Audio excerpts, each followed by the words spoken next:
The phone buzzed on the marble nightstand, vibrating violently against a crystal glass of scotch. The screen lit up with a single name, Elena. Sebastian looked at it, a moment that would define the rest of his life. He had a choice: answer the woman who had built his empire alongside him, or lean back into the arms of the woman he thought he desired. With a scoff of annoyance, he slid his finger across the screen. Decline. He silenced the call, and then he kissed his lover. He didn't know it yet, but that silence would scream in his nightmares for the rest of his life. Because Elena wasn't calling to ask when he'd be home. She was calling to say goodbye. The rain was hammering against the floor-to-ceiling windows of the penthouse suite at the St. Regis in New York City. Inside, the air was warm, scented with expensive cologne and the lingering sweetness of Isabella's perfume. Sebastian Thorne, the CEO of Thorne Global and arguably the most powerful man in the tech logistics sector, loosened his tie. He was 35, handsome in a sharp, predatory way, with eyes that usually calculated profit margins, but were currently fixed on the woman pouring champagne across the room, Isabella Vance. She was everything his wife, Elena, wasn't anymore. Isabella was loud, spontaneous, and demanded attention. Elena? Elena had become quiet. She was the reliable foundation, the woman who managed his home, his social calendar, and his life with a silent efficiency that Sebastian had grown to resent. He mistook her peace for boredom. "Seb, darling," Isabella cooed, walking over with 2 flutes of Dom Perignon. "You seem distracted. The merger went through, didn't it?" "It did," Sebastian said, taking the glass. Stock rose 12% before the closing bell. "Then why the frown?" She sat on his lap, tracing the line of his jaw. "Forget about the office. Forget about everything else." Just then, his phone buzzed on the bedside table.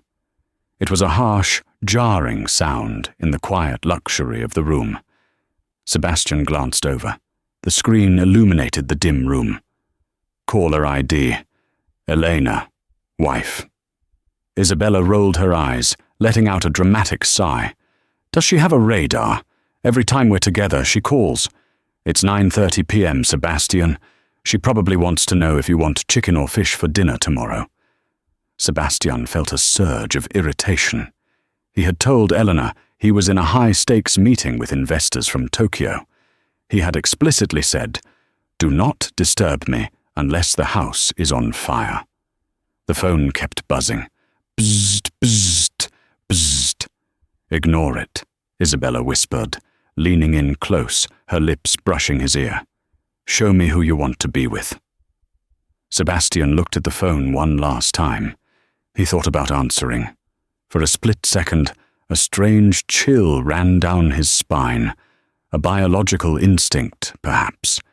But then he looked at Isabella, at the excitement and the thrill of the forbidden.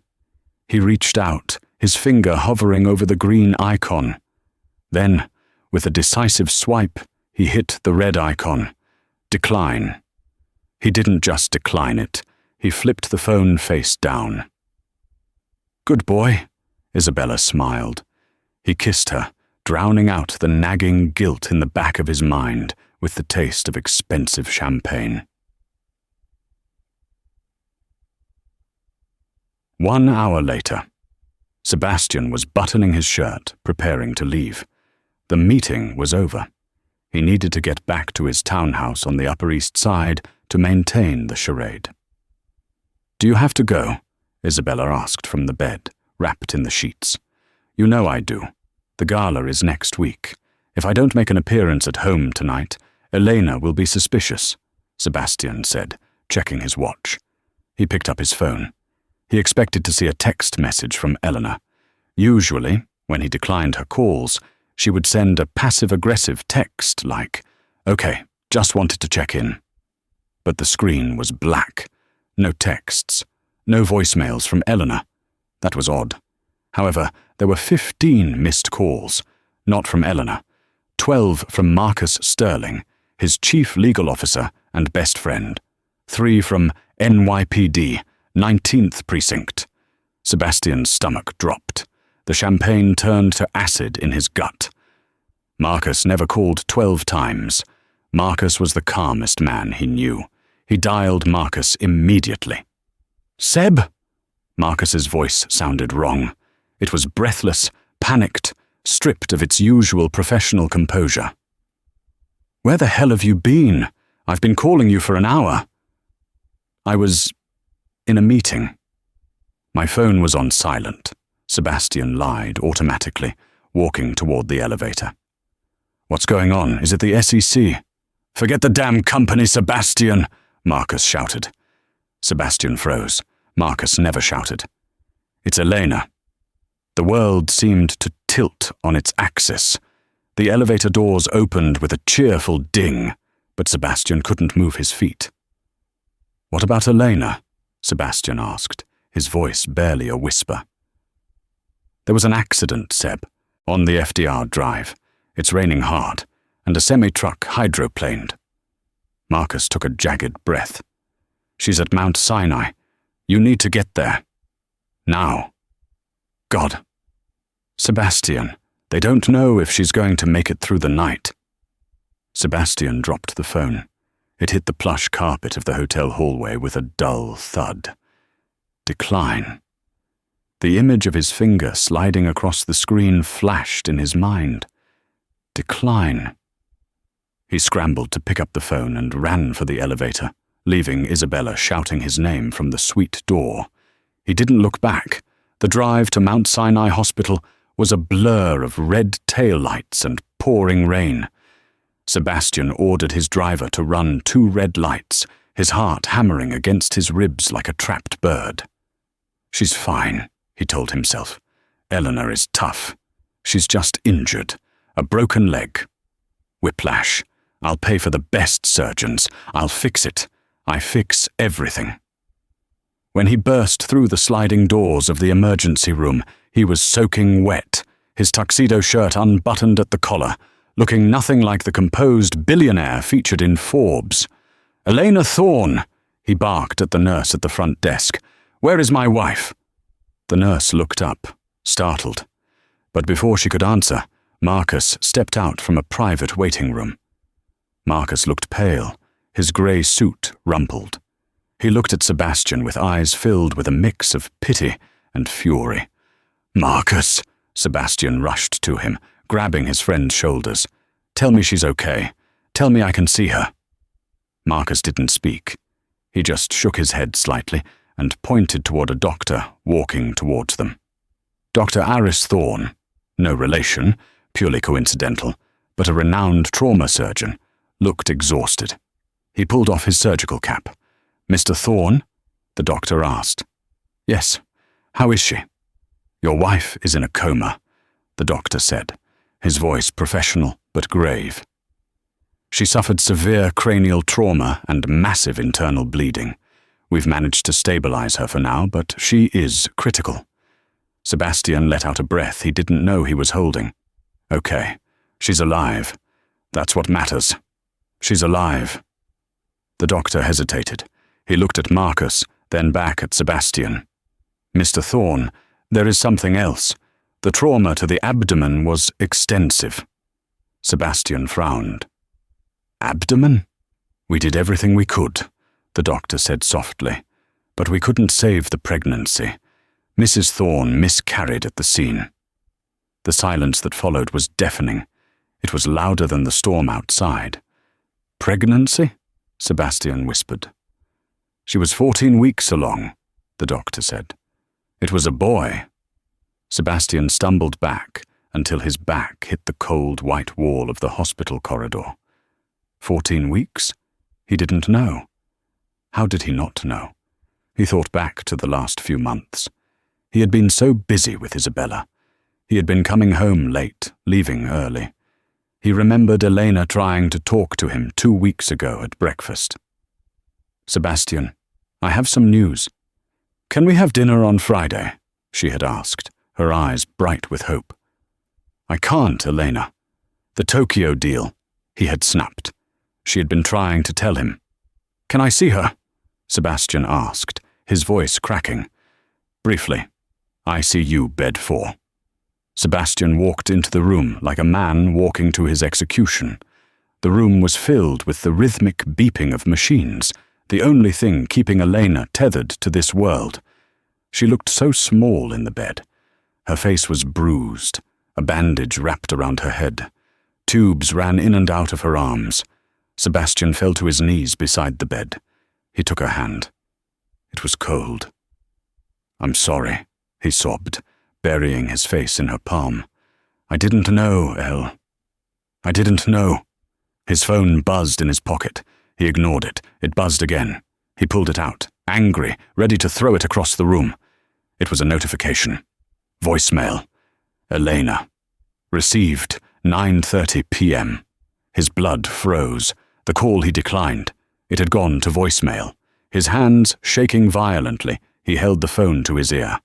The recording started with the sound of screeching metal and rain. It wasn't a calm call. "Seb!" Elena's voice was panicked, screaming over the sound of a horn. "Seb, pick up! The truck, he's swerving! Oh God, Sebastian, please pick up! I'm scared! I wanted to tell you tonight about the baby! I love you! Sebastian!" Then, a deafening crash, the sound of glass shattering, metal crumpling. Then, silence. Then, a faint, weak whisper, barely audible against the rain. "Why didn't you answer?" The recording ended. Sebastian stared at the phone. At 9:30 p.m., while he was kissing Isabella, while he was laughing about his nagging wife, Elena was screaming his name as she was crushed by a truck. He vomited right there on the sterile hospital floor. 3 days passed. Sebastian didn't leave the hospital. He didn't shower. He didn't shave. He sat in the chair, watching Elena's chest rise and fall with the mechanical ventilator.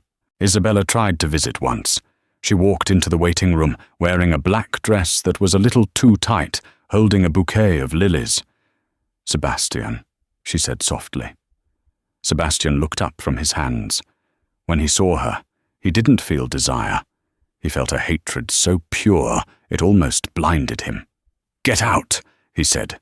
"Seb, don't be like that. It was an accident. You have needs, you were stressed. I said get out," Sebastian roared, standing up. He grabbed the vase of flowers from the side table and hurled it at the wall next to her head. It shattered, water splashing everywhere. "If you ever come near me or my wife again, I will destroy you. I will make sure you never work in this city again. Get out!" Isabella fled, terrified. But banning Isabella didn't fix the silence in the room. On the 4th day, Elena woke up. It wasn't like the movies. She didn't flutter her eyes open and smile. She gasped, choking on the intubation tube. Nurses rushed in. Alarms blared. Sebastian was pushed into the corner. When the dust settled and the tube was out, she lay there, breathing raggedly. Sebastian rushed to her side. "Elena, Elle, it's me. I'm here." Elena slowly turned her head. Her eyes, usually warm and brown like autumn leaves, were dull, flat. She looked at him. She looked at his tears. She looked at his hand, gripping hers. And then she pulled her hand away. It was a weak movement. She barely had any strength, but the intention was clear. She didn't want him touching her. "Where is my baby?" she rasped. Her voice was like sandpaper. Sebastian felt tears streaming down his face. "Elle, there was an accident. The doctors, they couldn't—" He couldn't finish the sentence. Elena stared at the ceiling. She didn't cry. That was the scariest part. She just stared at the fluorescent lights. "I called you," she whispered. "I know," Sebastian pleaded. I didn't hear it. It was loud." Elena turned her head slowly to look him dead in the eye. "You declined it." Sebastian froze.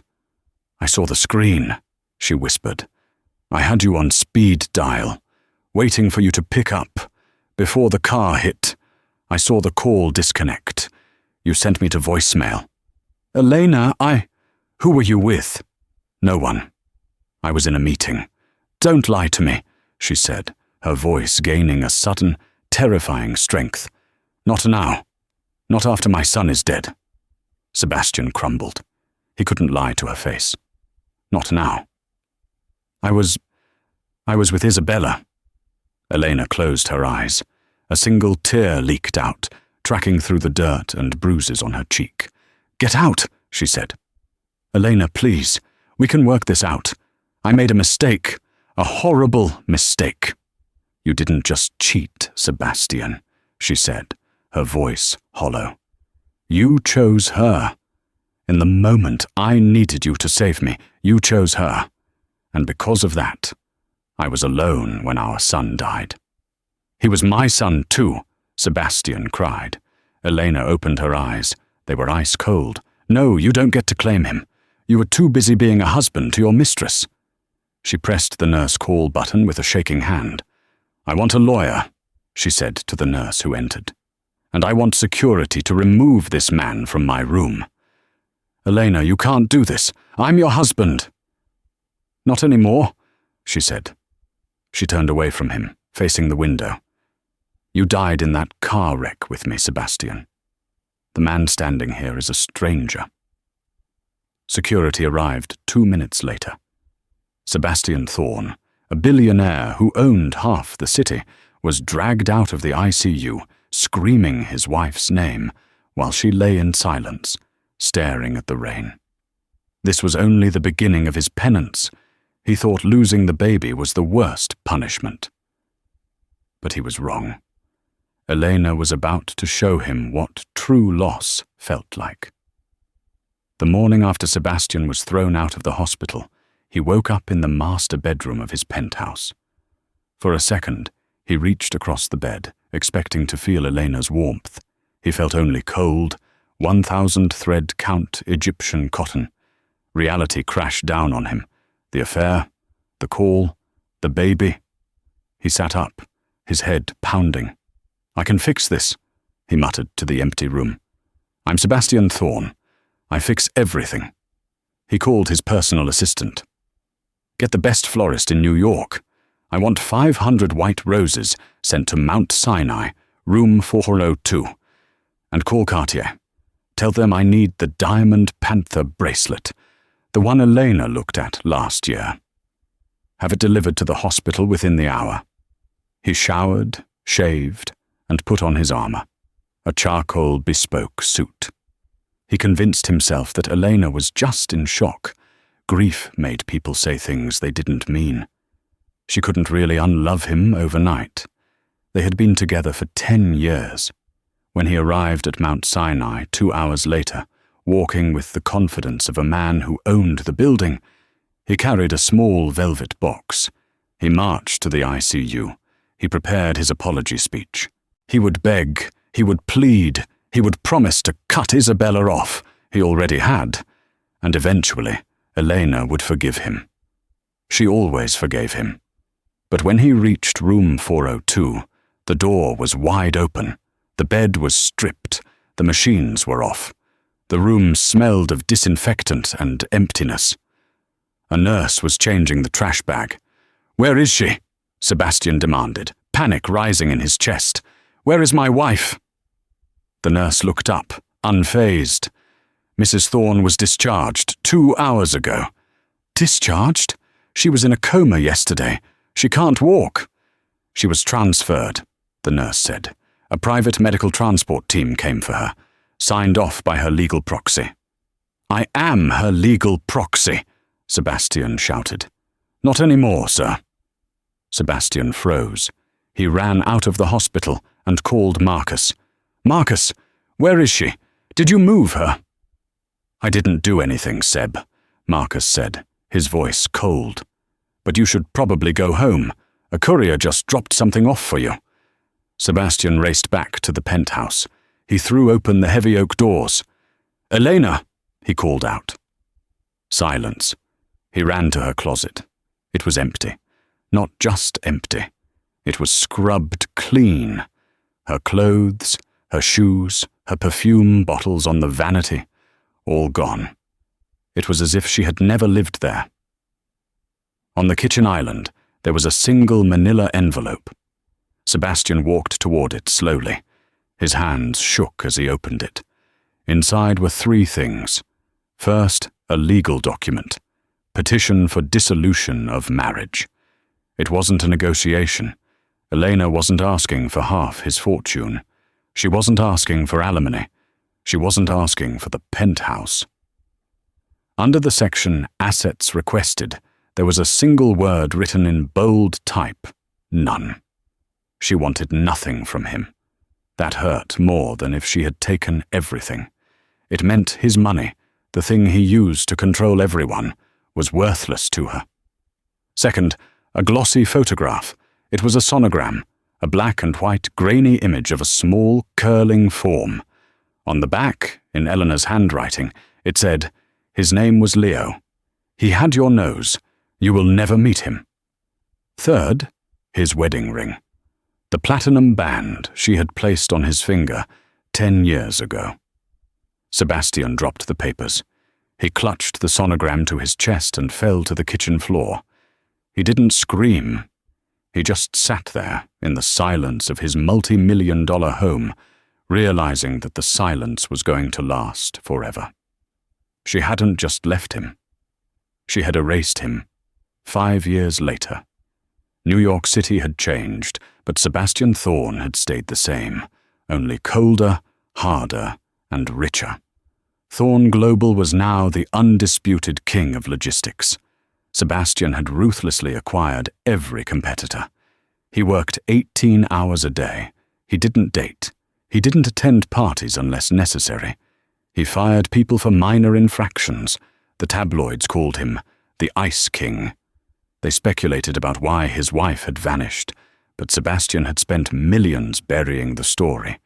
As far as the world knew, they had divorced quietly, and she had moved abroad.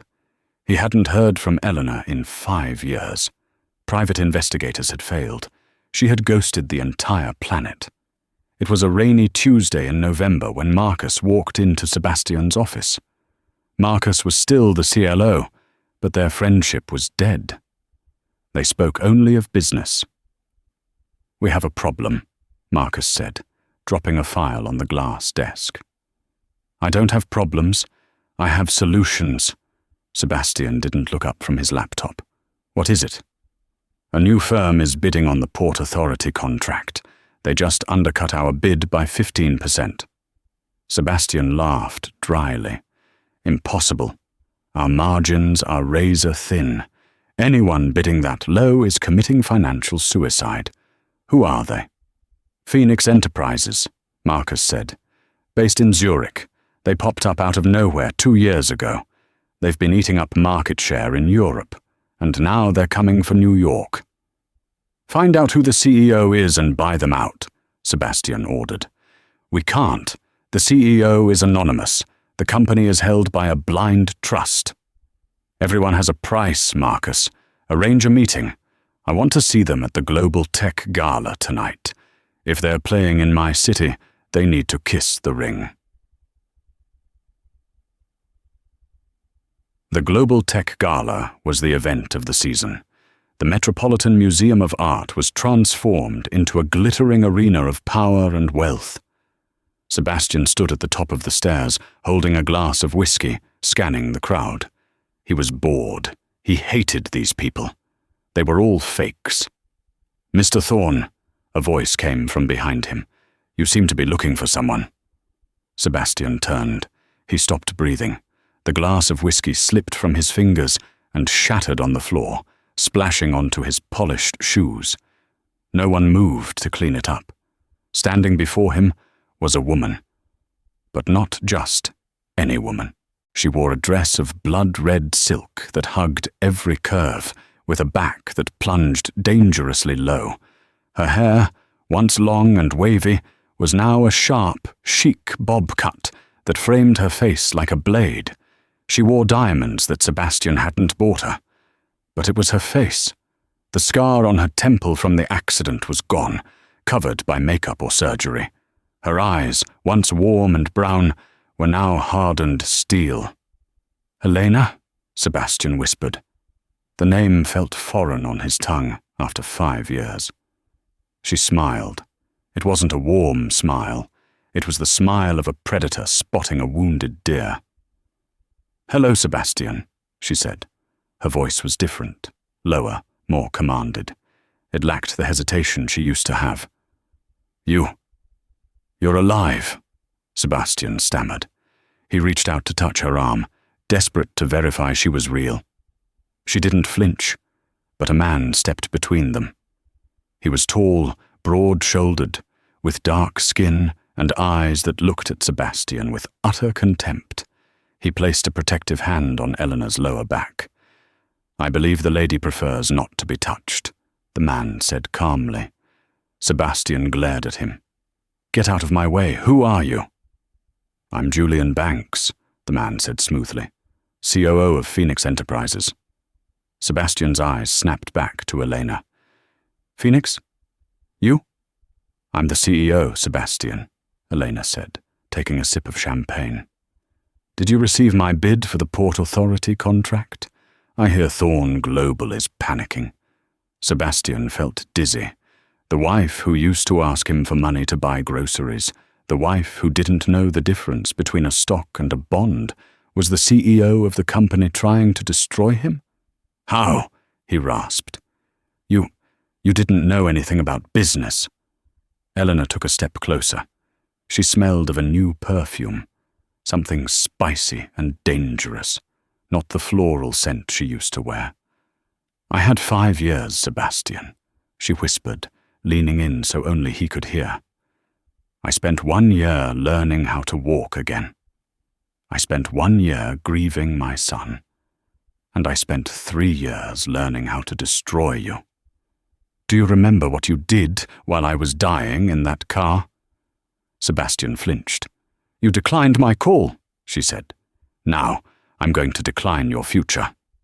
She turned to Julian. "Come, darling. The air here is stale." As she walked away, her red dress trailing behind her like a stream of blood, every camera in the room flashed.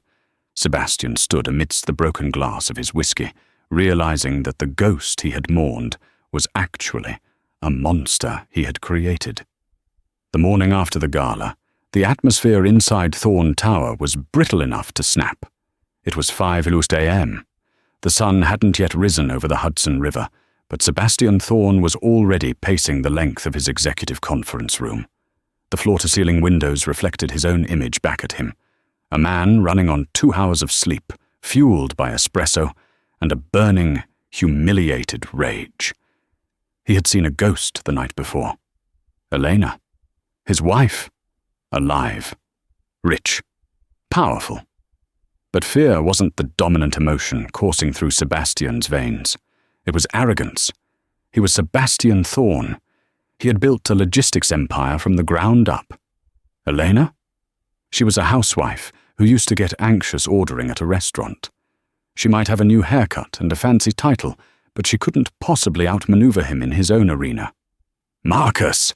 Sebastian barked as the heavy glass doors slid open. Marcus Sterling, his chief legal officer and best friend of 15 years, walked in. He carried a single, slim leather briefcase. He didn't look tired. In fact, he looked strangely awake, his eyes clear and focused. "I want a war room set up," Sebastian ordered, not bothering with a greeting. He slammed a stack of files onto the mahogany table. "I want a full forensic audit of Phoenix Enterprises. I want to know who their investors are, who their board members are, and what dirty laundry they have. I want them buried under regulatory lawsuits by lunch." Marcus didn't move toward the files. He walked to his usual seat at the right hand of the table, placed his briefcase down, and remained standing.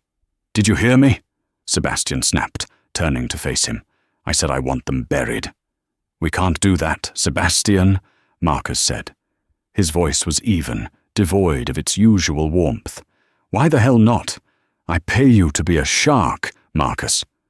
So bite. Because, Marcus said, sliding a single white envelope across the polished mahogany surface. I'm not your shark anymore. Sebastian stared at the envelope. What is this? My resignation. Effective immediately.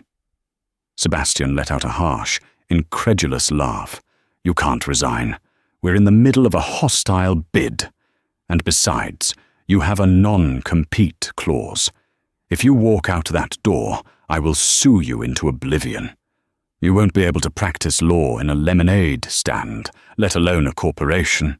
Marcus smiled. It wasn't a happy smile.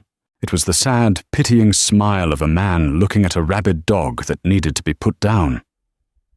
Actually, check the date on my contract, Sebastian, Marcus said softly. My 5-year non-compete expired last Tuesday. You forgot to renew it. Sebastian froze. The memory flashed in his mind. An email from HR 2 weeks ago, flagged urgent. Contract renewal, M. Sterling. He had archived it. He was too busy obsessing over the Port Authority deal, too busy juggling the SEC regulators, too busy trying to arrange a weekend getaway with a new runway model. I can fix that, Sebastian stammered, the first crack appearing in his armor. We can draft a new one right now. I'll double your salary. I'll give you stock options. It's not about the money, Seb, Marcus said. It hasn't been about the money for a long time. Then what is it? Loyalty? We've been friends since college. I was the best man at your wedding. And you were a terrible husband to a woman who deserved better, Marcus shot back, his calm finally breaking. The venom in his voice stunned Sebastian. Do you know who called me that night, Sebastian? From the ambulance? The room went deadly silent. The hum of the air conditioning seemed to roar. The police? Sebastian whispered. The EMTs, Marcus corrected him. Eleanor had me listed as her emergency contact, not you. Because she knew. Even before she got in that car, she knew that if she was ever in trouble, you wouldn't pick up. She knew she was second place to your ego. I didn't know. Shut up, Sebastian, Marcus said. I went to the hospital that night. I saw her broken.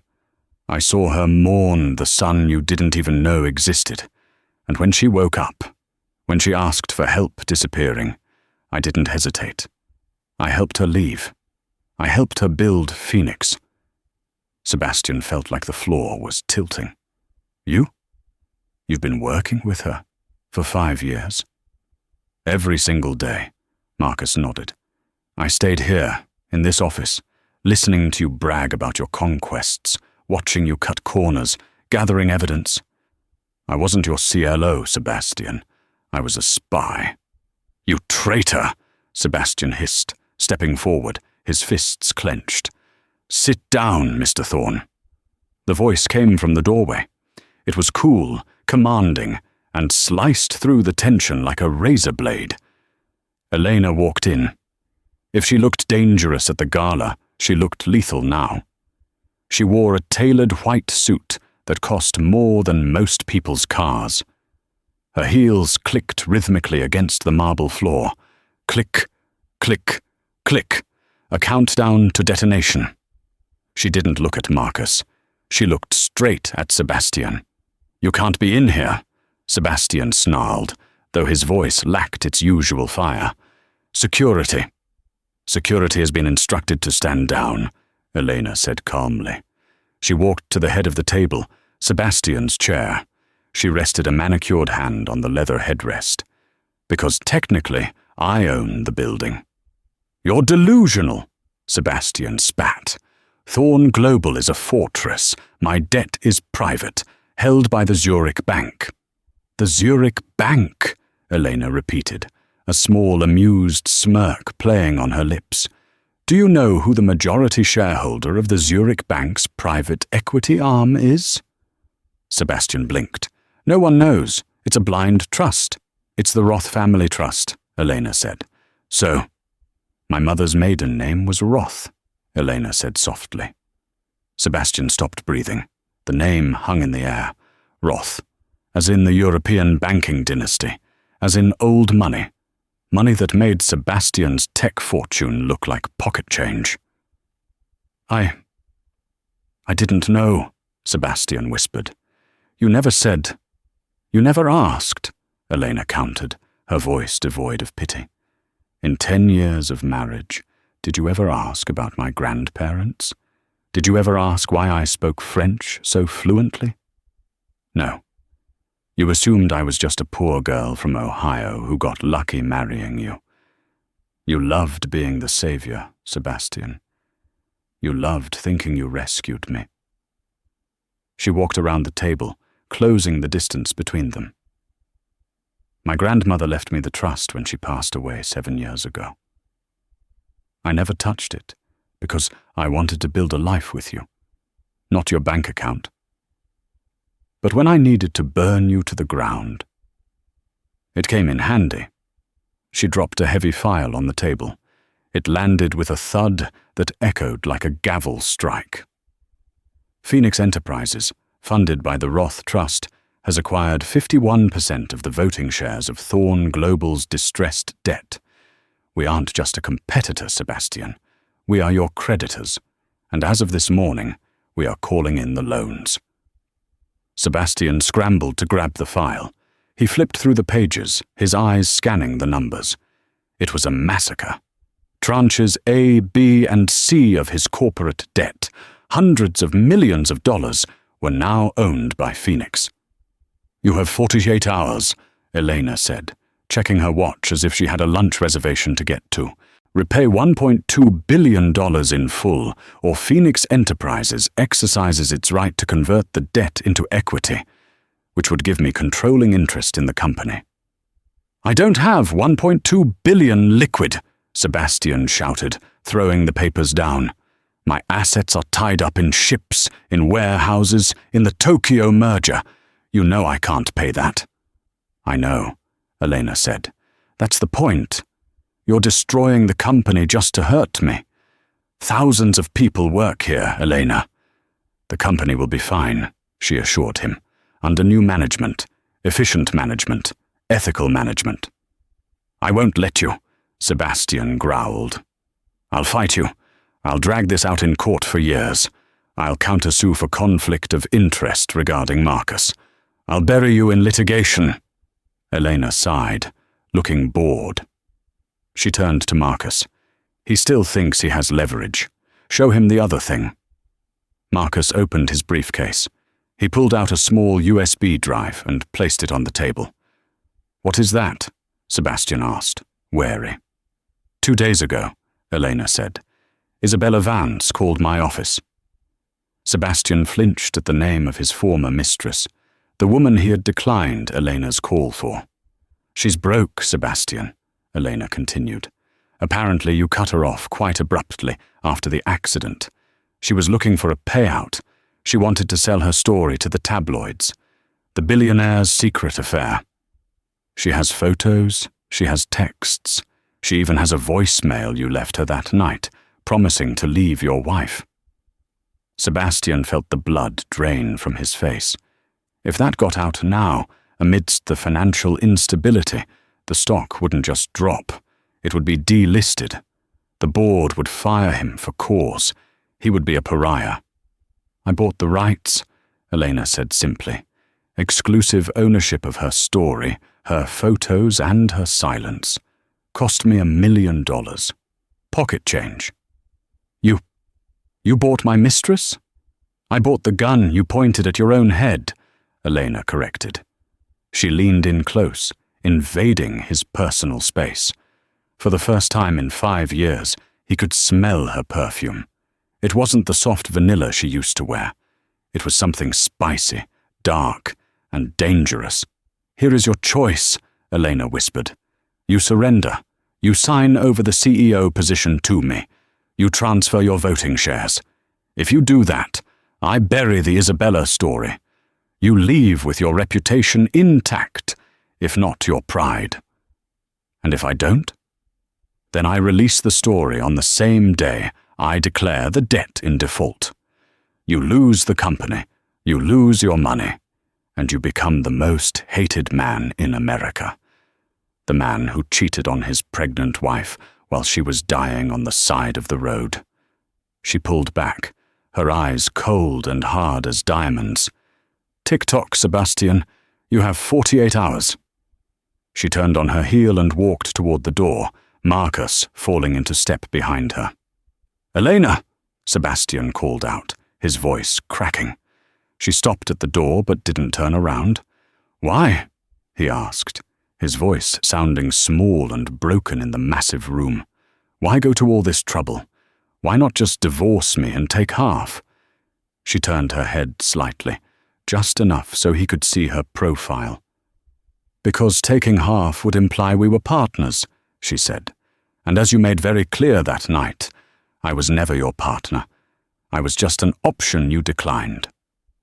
The doors slid shut. Sebastian was left alone in the silence of the war room. He looked at the empty chair where Marcus used to sit. He looked at the file that detailed the death of his empire. He reached for his phone to call someone, anyone who could fix this. But as he stared at the screen, he realized the terrifying truth. He had spent his life building a fortress to keep people out. Now, the walls were closing in, and he was trapped inside with the only thing he had left, the echo of a phone call he never answered. 48 hours later, the storm that had been threatening New York City for days finally broke. Rain lashed against the glass walls of the CEO's office on the 80th floor of Thorn Tower, turning the panoramic view of Manhattan into a blurred, weeping gray watercolor. Inside, the office was dark. The motion sensor lights in the hallway outside had flickered off hours ago, leaving only the glow of the city and a single desk lamp illuminating the wreckage of Sebastian Thorn's life. Cardboard boxes lined the glass walls, but they were empty. Sebastian hadn't packed. He couldn't bring himself to put his life into boxes. To pack was to admit defeat, and Sebastian Thorn did not lose. He negotiated. He pivoted. He conquered. But as he stared at the amber liquid in his crystal tumbler, his fifth scotch of the evening, he realized there was no pivot left.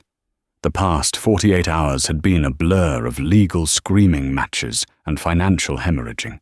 The news had leaked, just as Elena promised it would.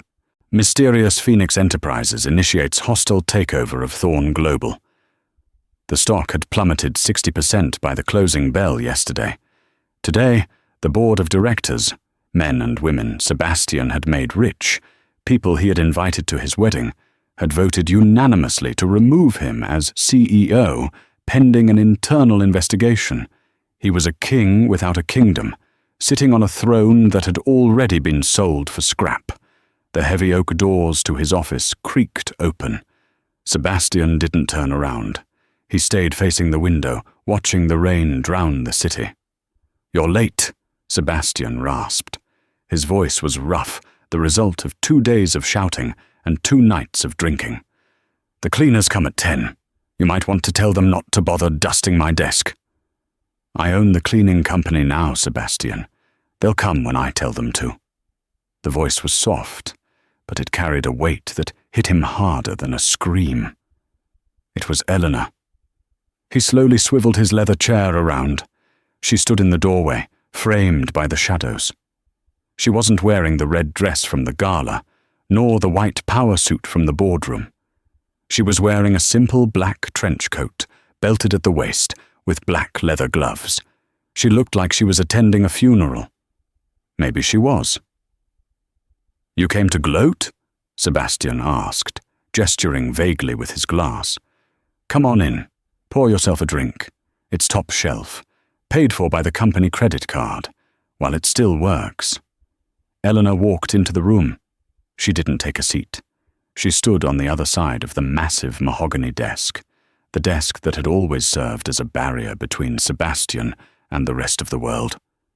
Now it felt like a barricade he was cowering behind, I didn't come to gloat, Sebastian, she said, pulling off her gloves slowly, finger by finger. I came to finish this. It is finished! Sebastian slammed his glass down. Ideally, it would have shattered for dramatic effect, but the heavy crystal just made a dull, pathetic thud. You won. You and your puppet, Marcus. You own the debt. You own the board. What else do you want? My blood? Your blood has no value to me, Elena said, her face impassive. She reached into her bag and pulled out a thick document, bound in blue legal paper. She slid it across the desk. It stopped inches from his hand. Sebastian looked at it. What is this? The surrender terms. It's an ultimatum. Sebastian laughed, a dry, humorless sound. I have nothing left to give you, Elena. You took the company. You destroyed my reputation. The SEC is crawling up my ass because of the tip you gave them about the Tokyo merger. I'm done. You're not done yet, she corrected him. You still have the penthouse. You still have your freedom. And you still have your pride. I can take all three of those away with a single phone call. Sebastian narrowed his eyes. What are you talking about? Elena walked around the desk. For a moment, Sebastian thought she might touch him. His heart hammered, a mix of fear and a twisted, lingering desire. But she walked past him to the window, looking out at the storm. Marcus was a very diligent lawyer, Sebastian. When he switched sides, he didn't just bring his legal expertise, he brought his files. She turned to face him, her silhouette dark against the lightning flashing outside. We know about the Cayman accounts, Sebastian. The consulting fees you were funneling out of the logistics budget into your private offshore holdings. That's not just mismanagement. That's embezzlement. That's fraud. That's 15 to 20 years in federal prison. Sebastian felt the blood drain from his face. He felt cold, colder than the rain outside. That was for tax purposes. Everyone does it. Not everyone gets caught, Elena said. I have the wire transfers. I have the dates. I have the signatures. She pointed to the blue document on the desk. Option A, she said calmly. I hand the file to the district attorney tomorrow morning. You go to prison. The government seizes your personal assets, the penthouse, the Hamptons estate, the cars, to pay restitution. You rot in a cell, and you die with nothing. Sebastian stared at her. She wasn't bluffing. He knew that look. It was the same look she used to have when she was determined to finish a difficult puzzle or fix a broken vase. Only now, she was fixing the error of his existence. And option B? He whispered. Option B, Elena said, stepping back toward the desk. You sign that document. It transfers your remaining 12% equity in Thorn Global to me. Voluntary forfeiture. In exchange, the Cayman file disappears. You keep the penthouse. You keep your personal bank accounts. What's left of them. You walk away a disgraced businessman, but a free one. Sebastian looked at the papers. It was a complete surrender. If he signed, he was giving her the last piece of himself. Why? He asked, his voice shaking. Why offer me a way out? If you hate me this much, why not send me to jail? Elena looked at him for a long time. The silence stretched, thick and suffocating. Because prison is too easy, she said finally. In prison you can play the victim. You can blame the system. You can tell yourself you were framed. She leaned over the desk, her face inches from his. He could see the faint lines around her eyes, the only sign of the years of pain he had caused. I want you out here, in the real world, she whispered. I want you to wake up every morning in that empty penthouse. I want you to walk down the streets of the city you used to own and see my name on the buildings. I want you to see me happy. I want you to see me succeed. I want you to live with the knowledge that you had it all. The company, the money, the wife who worshipped the ground you walked on, the son we should have had, and you threw it all away for a phone call you didn't answer. The mention of the baby hit Sebastian like a physical blow. He flinched. "Elena," he choked out. "About the baby. Leo, I go to the cemetery. Every month, I bring flowers." He expected this to soften her. He wanted credit for his grief. But Elena's expression didn't change. It hardened. "Do you?" she asked. "Or do you send your assistant to do it?" Sebastian opened his mouth, then closed it. He looked down. She knew. She always knew. "That's the difference between us, Sebastian," she said, straightening up. "You outsource your love. You outsourced our marriage to jewelry stores and florists. You outsourced your grief to your assistant. You even tried to outsource your happiness to a mistress because real intimacy was too much work for you." "I loved you," Sebastian shouted, the sudden burst of anger startling even him. He stood up, swaying slightly. "I loved you, Elena. I gave you everything. You lived in a palace." "I lived in a hotel where I was the only guest," she shouted back, her voice finally cracking with the raw emotion she had been holding it back. "I didn't want the palace, Sebastian. I wanted you. I wanted my husband to come home and ask me how my day was. I wanted you to look at me the way you looked at your stock portfolio. But I was just an asset to you, a depreciating asset." She took a deep breath, composing herself instantly. The mask of the CEO slid back into place. "But that doesn't matter anymore. That woman died in the wreck." She tapped the document with a manicured fingernail. "Sign the papers, Sebastian, or I call the DA." Sebastian looked at the pen lying on the desk. It was a Mont Blanc engraved with his initials, a gift from Eleanor for his 30th birthday. He picked it up. The metal was cold. He looked at the document. Transfer of ownership. If he signed this, Thorn Global was gone. His legacy was gone. "Isabella," Sebastian said, grasping at straws. You said you had tapes. If I signed this, you destroy those too?" Elena let out a short, sharp laugh. "Oh, Sebastian, you still don't get it. I don't care about Isabella. She's meaningless. She was just a symptom of your disease. I bought her story to silence her, not to use her. I don't want the world to talk about your affair. I want them to forget you even exist." That hurt more than the threat of prison. She didn't want to destroy his image. She wanted to erase it. Sebastian uncapped the pen. His hand trembled violently. He pressed the nib to the paper. "Sir." The ink flowed dark and permanent. "A, B, A." He stopped. He looked up at her one last time. His eyes were wet. "If I had picked up," he whispered, his voice breaking into a sob. "If I had answered the phone that night, would we be okay?" The question hung in the air, heavy with 5 years of regret. Elena looked at him. For a split second, her eyes softened.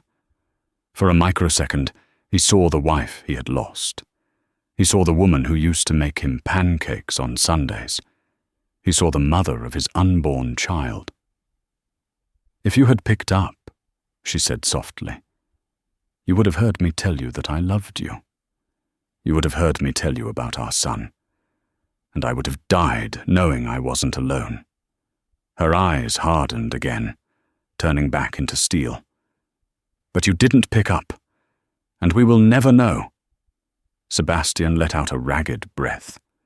A tear fell from his face and landed on the paper, creating a small wet spot next to the signature line. He finished signing his name. Sebastian Thorn. He dropped the pen. It rolled across the desk and fell onto the floor. "Take it," he whispered. "Take it all." Elena reached out and took the document. She checked the signature. She nodded, satisfied. She placed it into her bag. "The cleaners will be here in 10 minutes, she said, her tone strictly business now. "Security will escort you out. Please leave your building pass on the desk." She turned and walked toward the door. "Elena," Sebastian called out. She stopped, her hand on the brass handle. She didn't turn around. "Are you happy?" he asked. "You have your revenge. You have the company. Are you happy?" Elena stood still for a moment. The rain battered the glass, a relentless drumbeat. "Happiness is a luxury for people who haven't lost everything, Sebastian," she said quietly. "I'm not happy. I'm just even." She opened the door and walked out. The heavy oak door clicked shut, sealing Sebastian inside the tomb of his own making. He stood there for a long time. He looked around the office. The leather chairs, the expensive art, the panoramic view of the city he used to think he owned. It all looked like garbage now. He walked over to his desk. His phone was sitting there. He picked it up. He scrolled through his contacts. Marcus, deleted. Isabella, blocked. Mom, deceased. Dad, deceased. Elena. He stared at her name. He hadn't deleted it. For 5 years he had kept it. He pressed the call button. He knew the number was disconnected. He knew she wouldn't answer. He just wanted to hear the silence. The phone didn't even ring. It just gave a sharp, 3-tone beep, indicating the line was out of service. Sebastian lowered the phone. He walked to the window and pressed his forehead against the cold glass. Below him, millions of lights twinkled in the city. Millions of people going home to their families, answering their phones, living lives he would never understand. He had declined the call, and in the end, the silence was the loudest sound in the world. He turned off the desk lamp, plunging the room into darkness, and walked toward the door to meet security. It was time to leave. And so, Sebastian Thorne learned the hardest lesson of all. You don't know the value of a moment until it becomes a memory you can never change. He traded his forever for a night of pleasure, and he paid for it with the rest of his life. Elena rose from the ashes, not just to survive, but to conquer, proving that the most dangerous creature on earth is a woman who has nothing left to lose. What did you think of Sebastian's punishment? Did he deserve to lose everything? Or was Elena too harsh? Personally, I think silence was the loudest revenge she could have taken. If this story touched you, please like this video and subscribe to the channel. Hit the notification bell so you never miss a story. We upload daily dramas that will break your heart and put it back together. Thanks for watching, and remember, answer the call.